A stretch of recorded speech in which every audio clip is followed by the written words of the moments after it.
BJJ. Talking locks and chokes, rolling out that strong bouquet. Blazing trails both on the mats and trails of trippy haze. Mike's big naturals ain't the only legends of the days. We're just the modern sages, insights like we're mages, gripping GIs and wisdom while we're flipping through life's pages.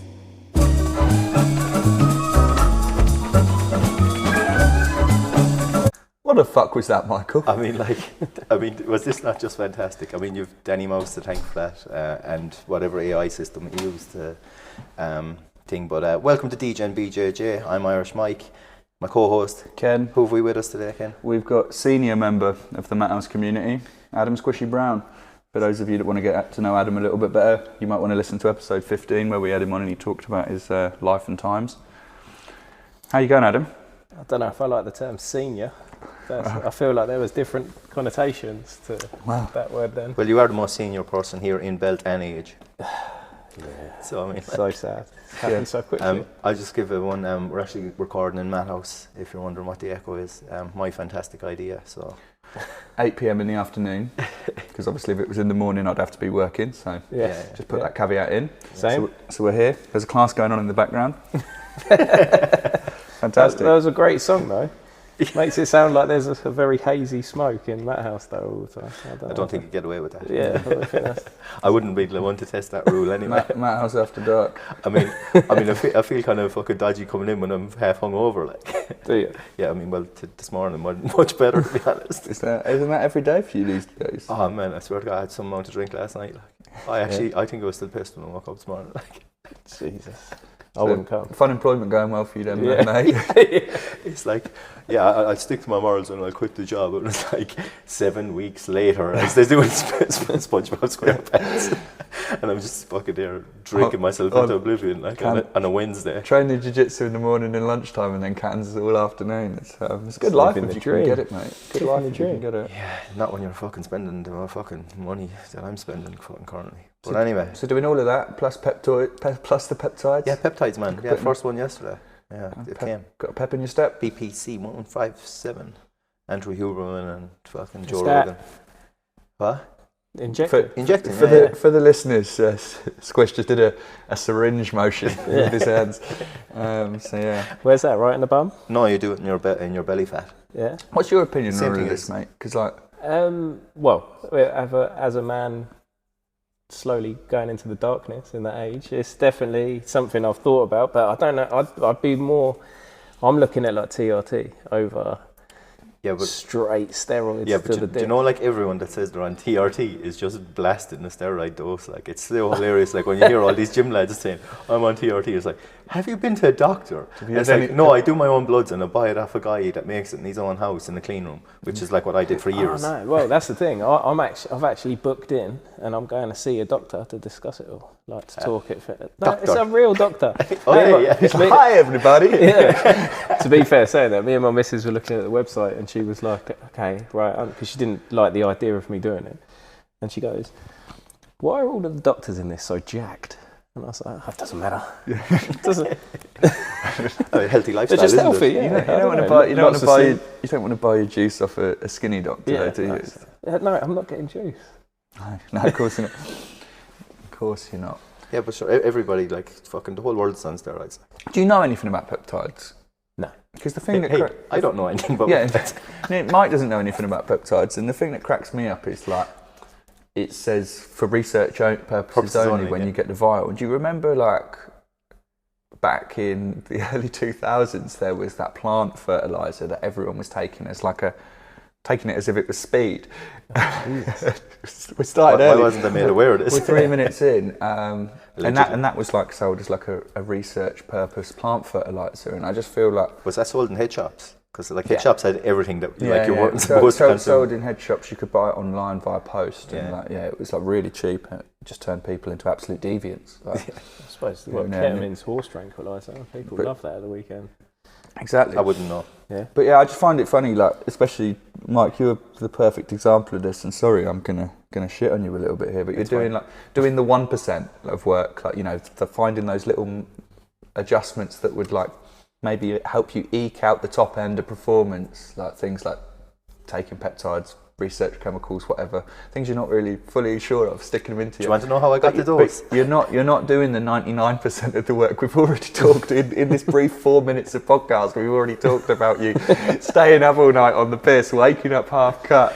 We've already gone into depth on your diet that consists of meat and Skittles. Like, no, to be fair, what I had yesterday was chicken curry. I mean, I eat chicken curry fucking probably most days, or else, well, some form of chicken if it's not spuds, or steak. Like I probably have very high protein intake. And but how I got the dose for the BPC157 was I messaged my mate on Instagram and asked him how much do you use. So didn't even follow. Athlete guy, was it? Oh no! If you see this guy, like he's fucking scientific process. He doesn't listen. How much are you taking? So I wrote down his dose and added on 10% just to be sure. No, because it comes with the exact amount in the bottle, and then you have to take out your antibacterial water or bacterial water, whatever it's called, and you mix that in. It's the same thing with growth hormone when you do that. Like it's the same kind of process. I think that's the other thing. Like just the idea of pinning myself at home, and just that's not for me, mate. I want a doctor to tell me how to do everything. If it's done with an insulin not needle, my it's a piece of piss. Like, but when you start using the blues, like the blue top needles, they hurt. Like if just say I was to go back on juice now, like, and I was to pin my I always do my quads. I never do my bum like loads of people do their bums or their shoulders. I always do my fucking quad. But when you haven't done it in a long time and you stick that pin in your quad, like it's sore the next day. Like I remember, like when I was a white belt here, I was fucking said, right, I'm going to go back on the juice. I'm fucking going to kill everybody. Do you know what I mean? And put the weight back on. And I had pinned, and we were here on a Saturday, and James Cartwright, we were doing back stuff. Dom had us like taking back, so James took my back. And like at the time, like I probably would have been able to handle James Cartwright, whereas I can't really fucking. He's met my match now, like, but he just put his hook across my leg, and I went, and I just fell to the side, and I'd say he was like, what the fuck is wrong with this fella? And he just choked the shit out of me. Like I had nothing to offer him because I was in so much pain, and I couldn't say, oh no, my leg is sore because I was jabbing steroids. Like, you know what I mean? But you would now. Yeah, I don't give a fuck now. Yeah, just like everyone knows me now, so I don't care. Yeah, you know, you were still trying to put on a facade back then. I have no facade. I've steroids at home and I have all the needles. I just haven't started yet. Oh, awesome! I'm very excited to see. Do you reckon it'll fix your knee? I think the BP157 might, because I spoke with Connor and a doctor gave him tablets. Sorry, this just loops back into what I was saying. It's like doing no physical therapy whatsoever, but just hoping that your magic beans are going to solve your knee. I've got faith. Yeah, I do too. Yeah. I do too. Like, I mean, I lifted wrong on steroids for fucking years. Like, I'll show you me doing fucking like the dog having a shit deadlifts. Like, and I'm pulling fucking 250. Like, and I never hurt my back. How's your back been in recent years? Oh, I think jiu-jitsu fucked it. Jiu-jitsu fucked it, yeah. Yeah, but sure, I never had pain. Like, I only had pain this last year. Like, you do understand that you can damage things in the past and the symptoms present later in life. Yeah, but what I'm saying is, like being bow and arrowed, to the point that you can't look right or left immediately for fucking 2 weeks. Like that's fucking worse than fucking hurting your back on the deadlift. Like, so, do you know what I mean? That I was able to deadlift every week consistently for years. Like, I feel like this is something should have gone through with you earlier in your, like, what, you 3-4 years into jiu-jitsu now? 3, yeah. Yeah, like, you know they stop pulling the submission when you tap, right? You didn't have to not be able to look. I'm not going to name any names, but we share someone in common that just loves to throw on his submission. Yeah, tap quick with that sneaky bastard. Oh, I want to know those now. I mean, like, do you remember someone was injured one time? Oh, right. There's a common. I love you, really. He said to me, Michael, you're always putting me down there on Sunday when we're at the camp, and I was like, I fucking don't mean to, mate. I'm just having a laugh. Like, has he not hung around with us much? Like, I'm just really sorry. Like, it made me feel really bad. Like, sorry talking over you. So you're back training. You're back on the juice, back training, or peptides for now. Getting your magic beans. You're gonna grow a beanstalk.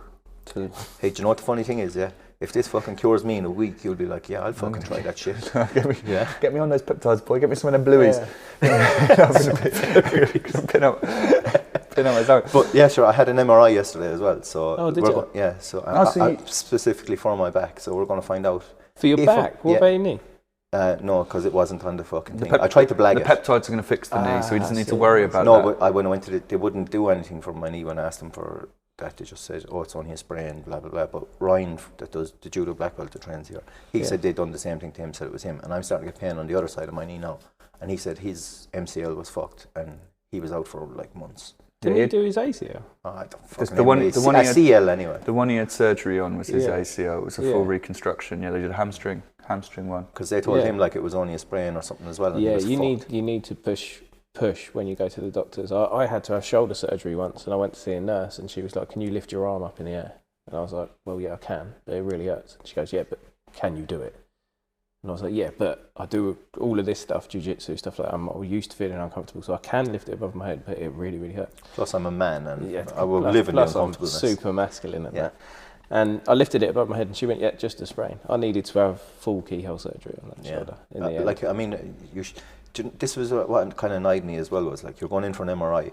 Well, like, what is the difference between doing one area and giving you a full MRI? Is it probably fucking 40 minutes? Is it? Full MRI? What, do you know, like, do your whole body? Yeah. Oh wow. You know the difference though. Like, I'm gonna. It's probably like about fucking probably cost $1,200. Like, yeah. So. But I'm just saying, like, do you know, like, if like I'm fortunate enough, like, I've only ever been in hospital once, and it was when you were born. Sorry, twice. No, but like through sickness. Yeah. And like, it was just because I picked up a blood infection. It was actually. Is that from the needle? Is that from pinning?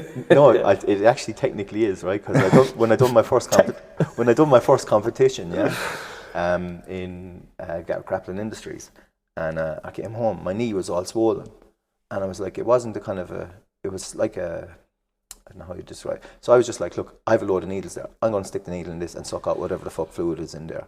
Okay. I mean, and then brilliant plan. Through doing that, I gave myself a blood infection, or else. Really? I think so, yeah. Because what happened was I probably let the air in, and I'd say that's what. Just gonna stick a syringe in myself and suck up whatever's in. Yeah, man. I'm a fucking man, mate. If I have to fix something in my body, I'm going to do it, even if I haven't the fucking slightest clue what I'm doing. And they put me in hospital for 2 days, and I had to get a drip. Man, I think that's a simpleton. Yeah, I'm a man, mate. It's the same thing. What's the difference, like? But but that worked out well. Yeah, actually, do you know what? I don't know why everybody complains about hospital food. It's not that bad. And like, that's because we've seen your normal diet, bruv. Yeah. Like most people eat delicious and varied diet. You've just said you'll eat chicken curry 7 days a week. I mean, I don't, but I would. I have when I was on the juice. I used to have like chicken and rice with a small bit of curry sauce, give it a flavour. Like, at 10 o'clock, 1 o'clock, and then I could go home and eat another 2 chicken fillets. Like, I'd eat about fucking 5 or 6 chicken fillets in a day. Fair enough. You know what I mean? Like, so need that protein. Get that protein, build that muscle. So yeah, Mark's living that life. What have you been up to lately, Squish? You've been doing a few away days, travelling around a bit, haven't you? Yeah. You're back training post-injury and all of that. Oh yeah. So my knee's got a lot better now. I'm still strapping it up. I think today was the first time I've sort of done a roll. That's why I just sort of went with easier people today. No offence if anyone's listening to this, just lower belts. But yeah, first time I didn't have a brace on it. But yeah, I've been all over. I've gone to a couple of places. I went back to my old place. I don't know if you listened to the previous podcast. It's the one that you broke your arm, or is that the one that you, Luke, and Zach share in common? The one where Zach got his ACL popped in his first class. Luke was told that the drill was going to be headbutting the bag, and I'm sure you had some similar anecdotes. Yeah. How was it returning to where it all began? It was like it hadn't changed at all. Went back there and walked in. I was told that they do a BJJ class, because I don't want to go do the striking anymore. So I went down. It's in a new place. It's in an old slaughterhouse. So they literally had to pull the door open like a episode of Saw, and went in, and it was like the exact same place I used to train at, but they'd moved it. It's like loads of crap everywhere. And when I got there, it was a blue belt teaching, and as soon as I walked in, he was like, "Can you teach, please?" Like, he got really uncomfortable. I could feel that though, but like the pure audacity to just go, "Can you teach the class?" when you're coming to do like outside your own gym. Did you quote him your hourly and be like, "Yeah, sure, it's £50 an hour"? I didn't. Did you teach? Yeah, I helped out. What a gent! Just coming and giving his charity. The thing was, I went there to go see. I only popped in. I went there to go see my old coach, but he didn't even show up. Did you let him know you were going? Yeah, he knew I was coming and everything. He turned up right at the end of the class. It was almost like I did like a little free seminar for like 5 or 6 people. And you paid? Huh? Did no, he charge I didn't pay anything. right. But I mean, I didn't get paid, and I sort of went there, and I mean, everyone there was cool. I mean, the guy who normally takes it, the blue belt guy, he was actually at the comp that we've just done. Did he compete? Yeah. He who did he go up against? He fought one of our guys. I'll try and remember. But yeah, he was really nice. I think he trains other places, so he moves around and that. He sort of had at least a semblance of some idea of what he was doing. But A Ronin. yeah, I think, like you say, like having that bit of coloured fabric round your waist, like people immediately get like a bit nervous and stuff like that to be teaching somebody high. Didn't you have exactly the same experience the week after as well? Yeah. You went to another gym. I went to another gym, yeah, and at that time I said no. So that time when I went there was a couple of guys there training. It's a nice little gym. That's Wokingham, right? Yeah, in Wokingham. That was. I don't want to name. Normally, me and Mark could shout out the gyms we trained at, but A, because it wasn't us training, and B, because we've kind of used them as the butt of a joke to say, like, oh, they asked us to teach, or asked you to teach. Oh, well, no, this second one I went to, I'll say because they were lovely. Yeah, that's STMA. Shaolin Tigers. Yeah, they have one here as well, don't they? Yeah, they've got one. It's only striking class is the one here. Oh, is it? Yeah. I'm pretty sure. No, Charlie trains there, does he? Yeah, they do some grappling. I think they've got a black belt down there. Oh, do they? But this other place, this is the same sort of franchise, but it's in Wokingham. He did say the same thing to me when I went there. He was like, would you like to teach? And I said to him, no. I didn't know anybody there. So I was like, no, look, this is your class. I'm here. I've come here. I'll do whatever you tell me to do. And he was good as gold. Showed some. He competed on the weekend as well. He did, yeah. I saw he was him. there, yeah. So he got gold, I think. I don't know the fella's name. Is it James or something like that? He's another Irish fella. I don't know. So it's probably some weird Irish name. Yeah, James is so weird. Yeah, I don't think it was James. James and Michael, these strange foreign names. Fucking weird. Sean next. Yeah, don't know any of them. Moving on. So yeah, you had a good experience there. Is it good facility in Unix? That's just up the road, isn't it? Like for you especially, it's like 2 minutes. For me, yeah, it's like. But like for us, it's about 20. 5 minutes away from my house. But it was nice enough. It was they've got like sort of disco lights in there. It's a striking gym as well, so they've got like.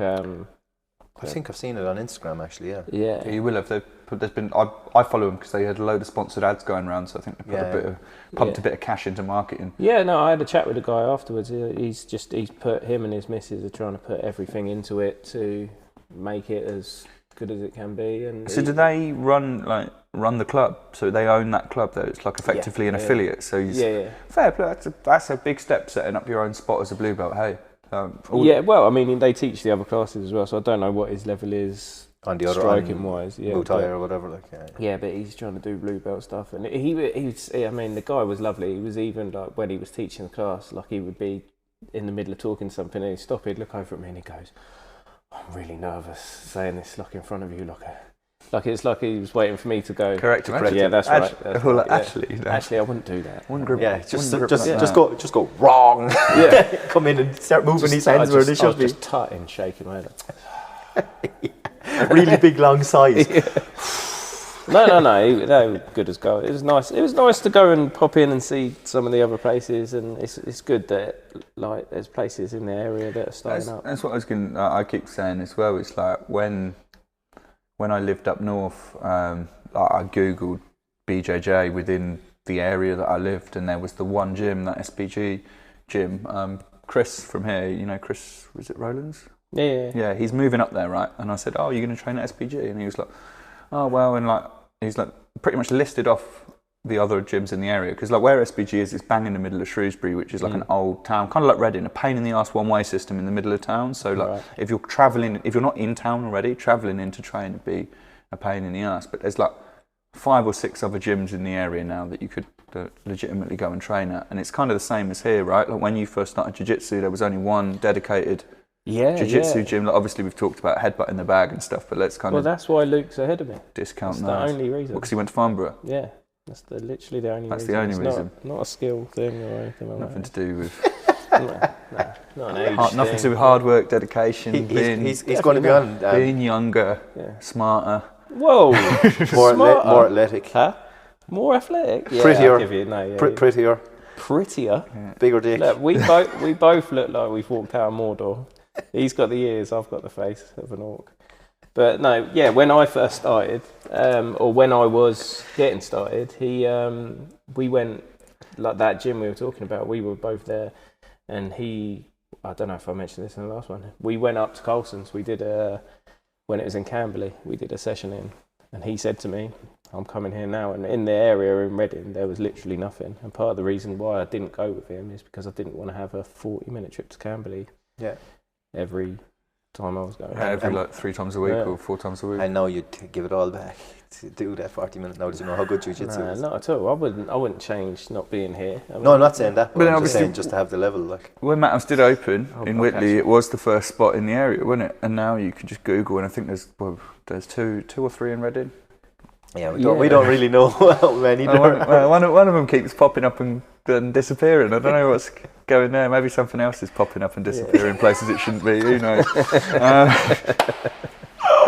But so there's that. But then obviously we've got the other ones in the area as well that are like we're talking about Wokingham. Yeah. And we got Wokingham. I think there's Kong in Wokingham. There's Carlson Gracie Bracknell. There's Shaolin Tigers one as well. It was just open. So yeah, what I'm saying is it's a good time to do jiu-jitsu, isn't it? Yeah. Travel around, see different spots. And it was for a long time. It was just us. Yeah. And on that, so we Mathouse, we had our competition, Pro Sport Grappling. Yeah, we did. Reading comp in the River Mead. The inaugural Reading Open. At the River First Mead. one. You took gold. I did, yeah. So obviously we had Simon on before, like back a few episodes ago. Simon from Showtex, he's the guy that runs the event. Him and his family. Very good event. It was a really good event. Like obviously, all of us have competed at a few different events and attended a few different events. But like one of the things that really stood out for me about that compared to I've done a lot of All Stars events, so I don't want to sound like I'm shitting on them directly because I have bigged them up before. They are good to do as your first event. I like the way that they're better than the grappling industry. They offer good value for money, for early registration and stuff. But the thing that really stood out with the Pro Sports Grappling was like how it ran. Having that big screen with all the mat times on early in the day is wicked. It means that you don't when you're in your gi and you're getting warmed up, you don't constantly have to be checking your phone. And also, like they do all the calls. They do the call for weigh-in 30 minutes before your match. So the one thing I would say is that I think they had a bit of an issue with the hall was smaller than they expected it to be, or they had to put extra mats on because the weigh-in and the access to the bullpen was actually a bit of a bottleneck. But other than that, the fact that they, if your mat was about to go live, they'd call you up to the front of the queue, get you weighed in, get you on.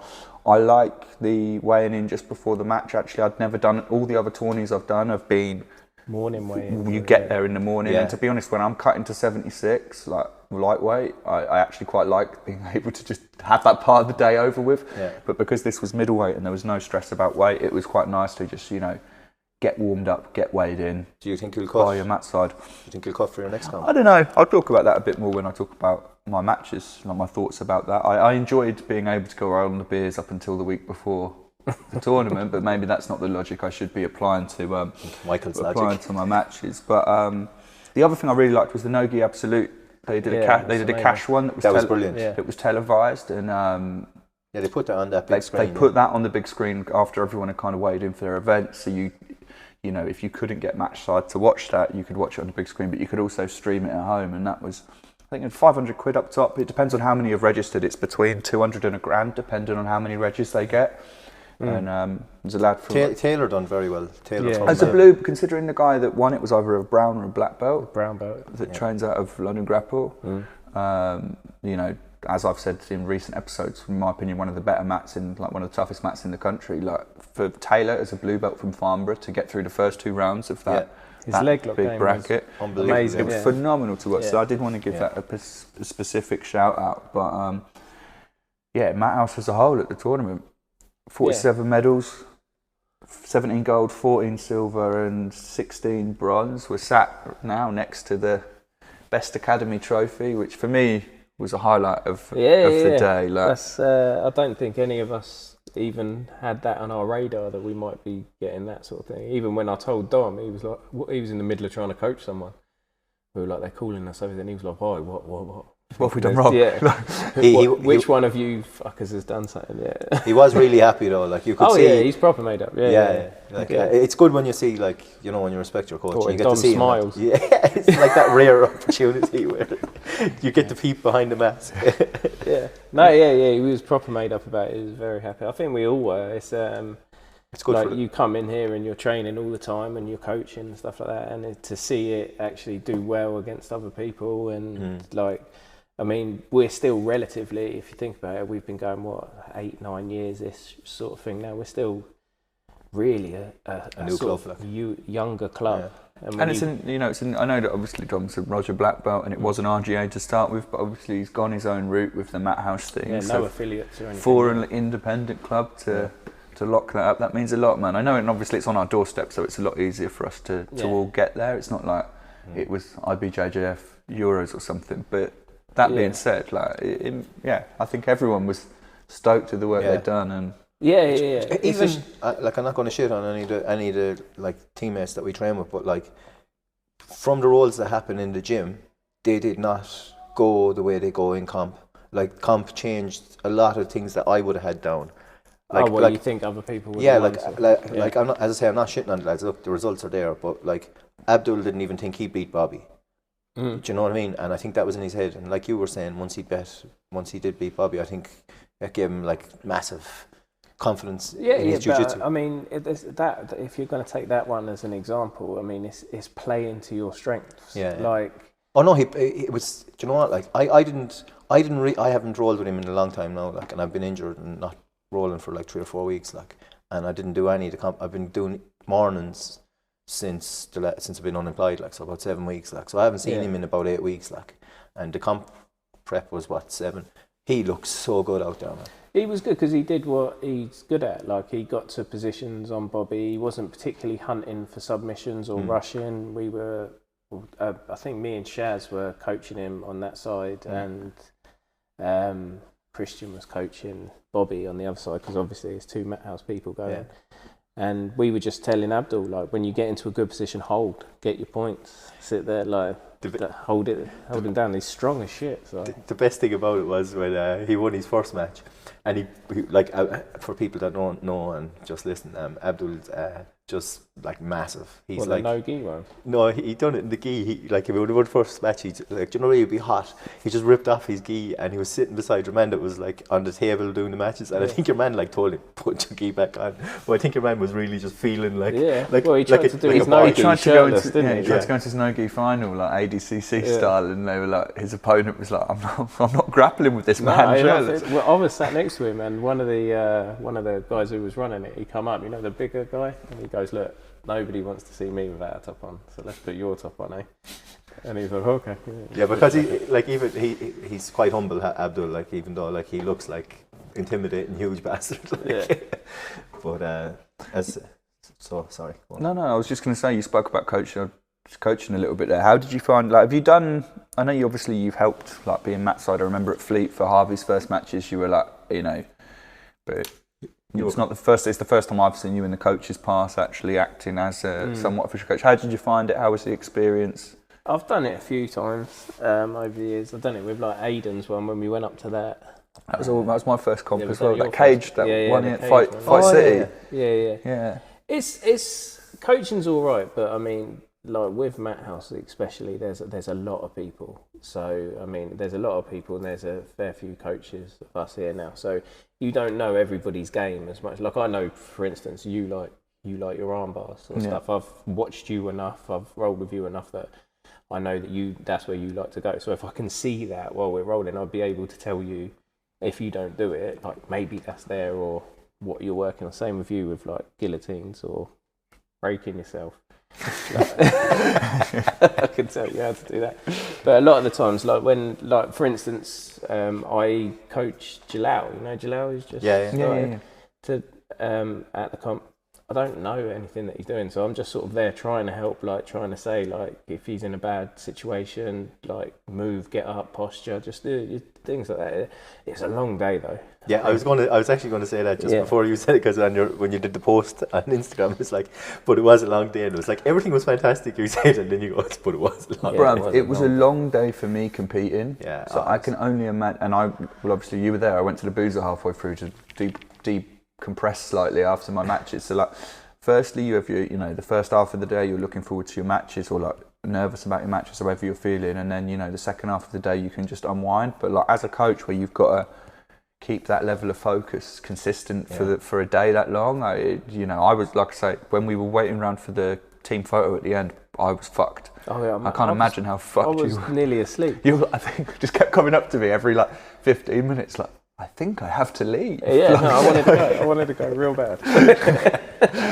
It is a long all day though. Yeah, I was just waiting for that picture at the end. But I mean, I didn't even see how we were. Like, fair play to Shaz, Connor, and Dom, especially Connor and Dom. But we were like, and Christian, I guess, we were like running around as much as possible. Like, we were literally. Wouldn't even see people in the bullpen. We're just looking at the mats. Oh, somebody's about to go on. Who's going? Quick, go, run. I remember seeing the videos after watching back my fights. It's like as soon as my match was over, like before I'd even had my hand raised, Dom had like moved over to the mat. We were constantly going all over the place. Yeah, so like, but no, it was fucking great having you guys there. I'm not gonna lie, like I've never had nerves like that for a competition, not since like when I boxed when I was younger, and like my mates had come and watch me there. I think it being in Reading, knowing that like having your coach there actually adds some pressure rather than it's nice being coached and having someone that can watch from the outside, but having you don't want to end up being a meme. Yeah, you don't want to be like him sitting there shaking his head after you do something and going, just like stops giving advice halfway through the match because you're clearly not listening, and then looks across it. Well, that's what I would say. I think when you've got somebody like Dom there coaching, like, and he is at your corner and you are competing, do listen to him. I know there was a couple of times, and I don't know exactly who it was, but he would be shouting things out to people, and they're just, whether it's their first time and it's the nerves or whatever, they weren't listening to him at all. And we're giving up our day, do you know what I mean, to come help you guys. I know it means a lot to all of you guys. So, and it means a lot to us as well, because we want to see you do well. But if we're there and we're telling you to do stuff, especially if Dom's telling you, listen. Try and do it, yeah. Try and do it. Like, he's not going to be sitting there going like, pull mount. Do you know what I mean? He's not going to tell you stupid shit. Yeah, I remember when I did my All-Stars one, and like he was giving me the instructions to pass, like where to put my knee, where to put my hand. Like, move to that side, and like simple stuff. Yeah. Like a lot of coaches kind of go, no, put your hand there. No, Dom doesn't. Dom gives you precise. Yeah, like fucking. Dom, like, and I think there's definitely. I think I've talked about this maybe on the podcast before. If not, I've talked about it offline. I think like when, especially with something like jiu-jitsu, there are two types of people. Some people like will want to be told, right, with your left hand, get a grip on the inside lapel, and then put your knee in front of the hip.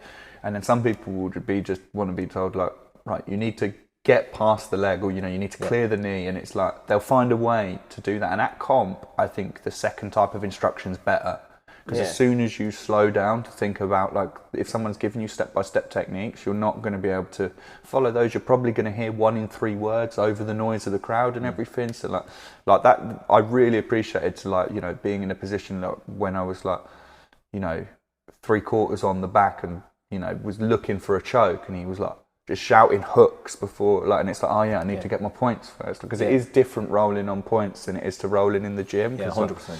So that's something for the coaches as well to look at, like try to not make it too complicated. And you said that sometimes, like, you'd be coaching, because there were so many people on so many mats, like sometimes you'd be coaching and you'd realise, like, oh, Shaz is coaching the same guy on the opposite side of the bench, so it's like there's no point us both shouting. You've got you get it a lot, like when I go to do the cage fighting shows and that, you'll have 3 people in the corner and every single one of them shouting something. So it's just noise coming out of there. well, you've got different. You might have a striking coach, a jiu-jitsu coach, and like just a cut man just sitting there shouting. And it's the same. Like if grab his dick and twist it. Yeah. Well, this is the thing. Plus, you've got everybody else, the noise of everybody else, sort of thing. So, I think it should be one coach, not a lot of coaches shouting at the same time. And if you could have a coach that sort of knows your game even slightly, or it was difficult to do at the last conference because it was so busy. But a lot of the time, when I've got somebody who's going out, like me myself, I'll be like, right, what's the plan? What are you looking to do? So then I can help with that. To get to the positions that they want. If you have an idea of their game plan, you can guide them towards those, like whether they want to get to mount or if they want to get side control and work for something off there or take the back or whatever. Yeah, it's difficult to just go out there and go, okay, because my jiu-jitsu is different to your jiu-jitsu. Do you know what I mean? Like it's much, mine is shit and yours is good. Yeah. It's when we've talked about...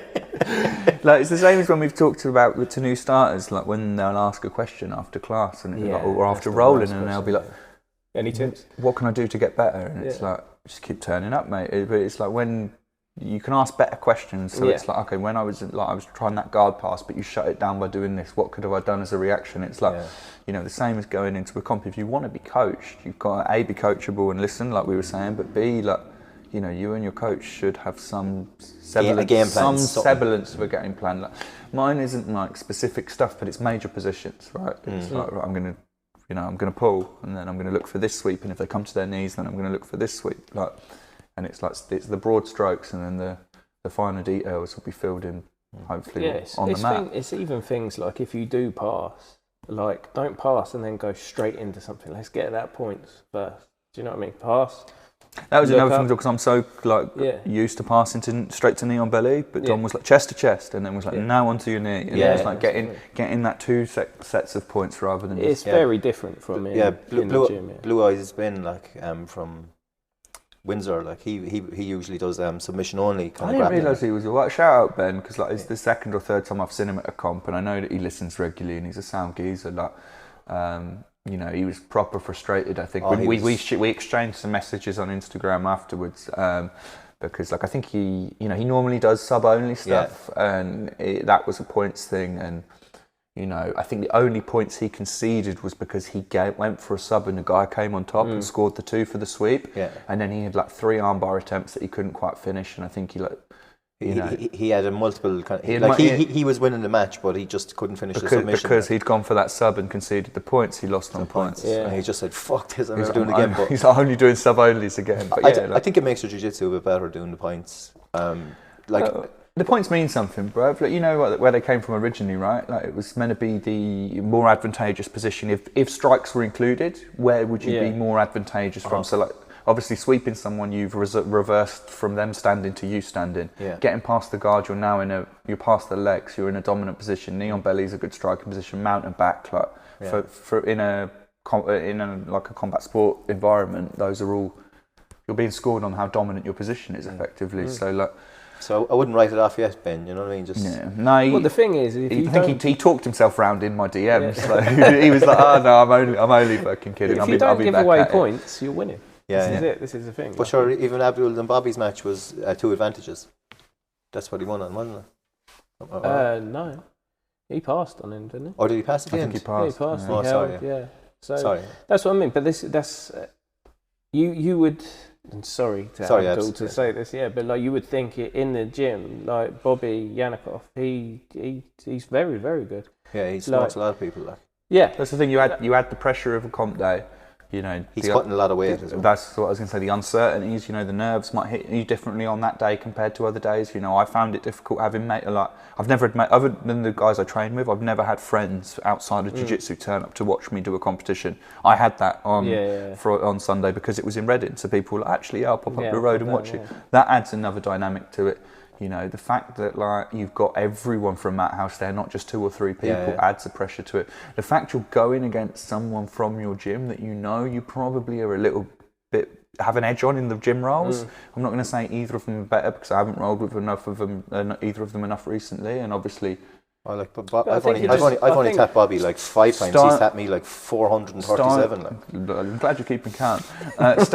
Styles make matches as well, you know, and it could just be that Abdul's style. It could just be from the pull from the takedown. Yeah. Like he ended up on the bottom, and Abdul did a very, very good job of keeping him there. That's it. If it had just gone the other way, there's so much on the day where, like, you know, there was some of the lads done their first comps as well, and they done really well. Like, you know, like I was very impressed, like, with a lot of the lads, because Danny Mouse was good. You sent me a note on this. We've got to mention that. I already had it in my notes, and you've just brought it up. Like, this wasn't I don't planned, like to say anything. But I really do. Like, I know he listens as well, so I did want to give a little acknowledgement to how well he did in his first match. He got bronze and then 4th in the no-gi, bronze in the gi and then 4th in the no-gi. He got a sub and didn't get subbed at all. Like, so, you know, for your first comp, like, to unbelievable. But he looked really good as well. He did look good, And he looked technically good. Like, obviously, he was showing up to some of the conditioning, not all the conditioning. He got Dan syndrome halfway through the process. So, not Dan syndrome. Dan syndrome. Yeah, it's a syndrome unique to Dan. Yeah. Not to be confused with any other types of syndrome. But that I might have. Autism. But yeah, he did fantastically. It was really good to see, and he's just I think, like, that was nice. It was nice to see Paddy back in the Mathouse silks as well. Was it? That was. I gave him some stick.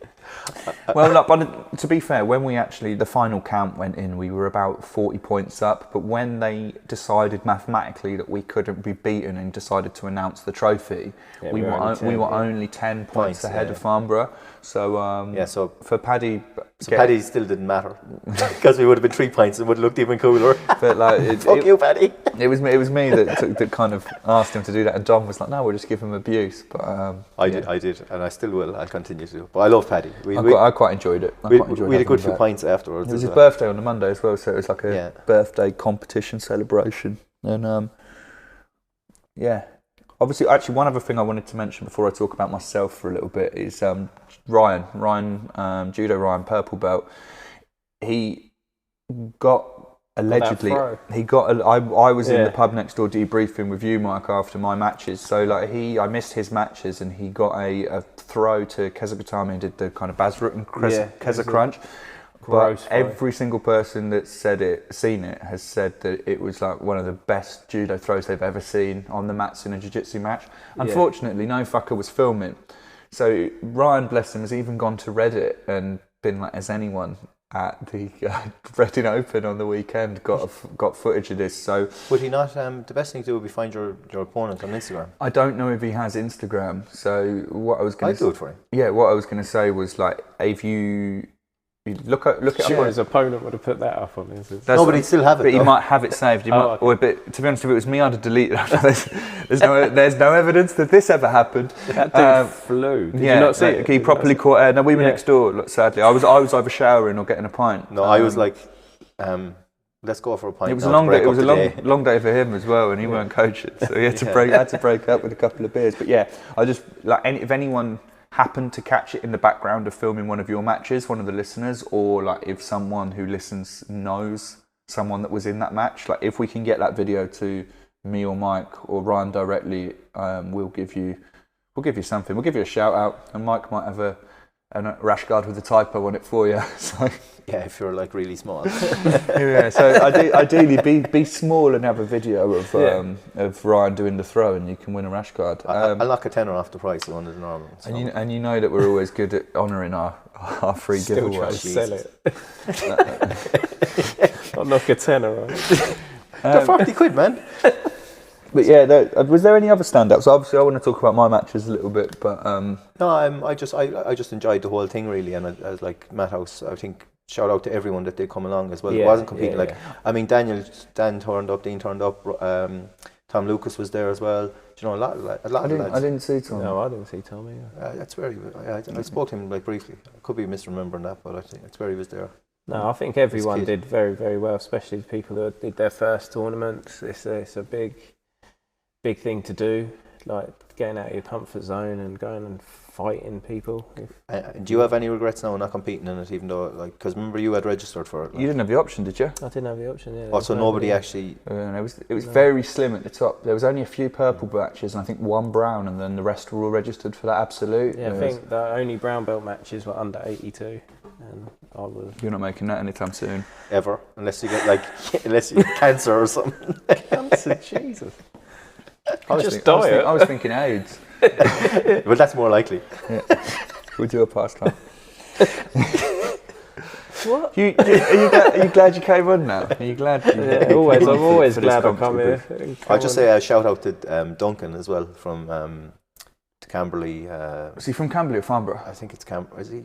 I don't know. It's Camberley. Farnborough. Yeah. Because he was like, he messaged me and he said, "Oh, you guys going to the comp?" And I was like, yeah, and he said, "Oh, it'd be cool to meet you and say hi." Like, and he just listens to podcasts like we'd never met. So it was just like small. This is like the most minute incremental piece of fame we've ever had. Hey, I'll take it. Yeah, yeah. I will fucking take it. To be fair, there were a few other people from Mathouse I wanted to mention, like standout performances, but like I haven't written everyone down. So like I just echo what you said, Squish. Like especially people doing their first comp. I know some people golded and stuff in their first comp. A lot of the girls did really well as well. The girls had a bit of a shit draw, like the brackets weren't mixed in with the men's. It was like right at the end of the day, so you know the girls' no-gi bracket was literally the last thing. And I don't know Hannah that well. I know she's moved here from the place that kept opening and closing up the road. Like she obviously sensed that we were all somewhat eager to go home, waiting for her last match, and just threw on a guillotine that you'd have been proud of, Mike, in like, with about a minute into the fight. And she looked great in the matches I saw. And like I say, I know that some of the girls competing got medals for the first time as well, so that was nice to see. So you've got to give them a fair shout out. Wouldn't want them to think that this is not an all equal, inclusive sport for everyone. I'll tell you a funny thing. Looking at the podcast statistics, like we used to only have like 3% or something like that of like female listeners. It's gone up to 15 since you started talking about your feet, son. Definitely can't be that, right? Before we break down into all of that, I did want to talk about myself for a couple of minutes. Obviously, it was nice to get back to competing after my shoulder. Mm-hmm. There was a lot, like I've already said, about the nerves. I think being post-injury did play into that. But you looked really well, to be fair. I felt good. Yeah, it was good to not cut weight as well. You know, we had 4 guys. We had like Paddy, Dimitri, James Cartwright, and Danny in lightweight. So I was like, you know what? There's no one from Mathouse at middle. I like a beer. Probably going to do middleweight. Save cutting out the beers for 6 weeks. And honestly, I think like not feeling depleted in the build-up was nice. Not feeling like I was able to recover properly. And yeah, the matches went well. First one I won by sub. Second was points. That second one, how that second armbar? Yeah, that's it. In the second match, I pulled guard. He nearly hit me with a foot sweep quite quickly, so I was like, right, let's cut this standing nonsense out. Let's get it to the ground. He was like passing low down, like the foot. Like normally, like if I pull, I'm going for a tripod sweep if I stay standing, or some sort of like hook sweep. But he came straight down to his knees and was like looking to pass. So played butterfly for a bit. Actually, no, I went for an armbar from guard to start with, but it was a little. When you're on it and it's a little shallow. Mm-hmm. One of the things I was really happy with is previously in competitions where I've gone for something like that, I've kind of got tunnel vision and then just when the armbar hasn't worked, I've been passed, but I had the kind of presence to be like, okay, this armbar I'm not going to get the finish here. Make sure that I get back to an actual guard before letting him pass. That speaks to everyone that's just competed, that by doing competitions, it does get easier. You do start seeing things, you do start changing and coming up. And then I managed to sweep from butterfly, get on top. So got the sweep and the pass was what I scored, and then got knee on belly, and went for that armbar as he rolled away, which I've caught some pretty decent people with in training. That was tight.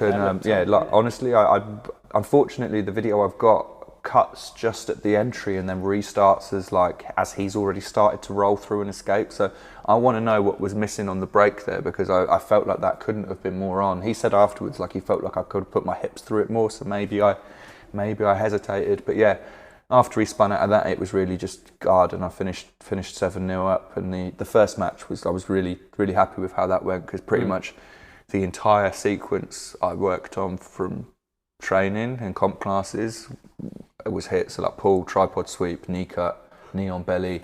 Well, it's funny mount, actually now, because take the back. I remember now is that just before you went on, me and you were having a chat actually. I remember, and you were going, I don't know, he looks a bit long, like I don't know, like you were actually well nervous, which I wasn't expecting you to be. But yeah, you just went out there and smashed him basically. So yeah, it was nice to not drop a point the whole tournament as well. I did like, as I was saying to you earlier when we were on the mats, like when you were putting the knee to pass his left, and then to your left, and then like you just switched it over and went to the right. It was money, like it looked really good, like, because it looked like you were going to go, and then you just went across and passed, and it was just, and that was in second match. I think people are always people have told me that I generally step in with my left foot and then look to knee cut towards my right, and most people, I think it's from boxing, I was so used to stepping in with my left foot forwards. So many other people, like if you look at anyone that wrestles, they always lead with their right foot. I lead with my right and cut to the other way, because I think I cut right. Yeah, I step in with my right and cut left. I think that's part of it. Is like I'm cutting towards people. The side people are worse defending on, so that gives me a. Sometimes I'll switch it, but it really made me think about my passing style, because I've done that a couple of times, but not enough to be actually actively thinking of just putting it over to the other side, and then you can throw your leg around and do that one that you do, isn't it, where you bury the head and jump out the side. Yeah. But yeah, it was good. It was a good day. I'm really happy with how it went. Like I say, it's kind of settled a few things in my mind, and after the injury, it reminded me I can still get out there and do it. Yeah.